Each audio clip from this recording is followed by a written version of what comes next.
તાલુકાના જેસડા ગ્રામ પંચાયતનો ભ્રષ્ટાચાર આવ્યો સામે કાર્યવાહી થશે ખરા।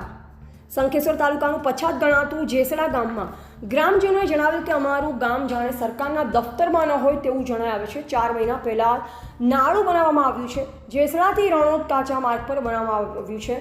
પૂર્વ સરપંચ વણકર ભગાભાઈ અજુભાઈ દ્વારા બનાવવામાં આવ્યું હતું।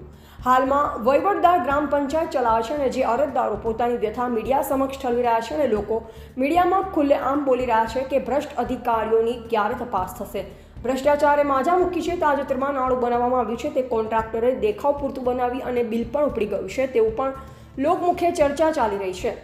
કોન્ટ્રાક્ટર તથા ભ્રષ્ટ અધિકારી સરકારની તિજોરીને ચૂનો લગાવી પોતાનું ઘર ભરી રહ્યા છે। આવા ભ્રષ્ટ અધિકારીની તાત્કાલિક તપાસ થવી જોઈએ। આજે ગ્રામજનો આગેવાનો ભેગા થઈ મીડિયા સમક્ષ બળાપો ઠલવતા જણાવ્યું કે જો આની તપાસ નહીં થાય તો ગ્રામજનો ગાંધી ચિંધ્યો માર્ગ અપનાવશે। અહેવાલ અશોક ઠાકોર, પાટણ।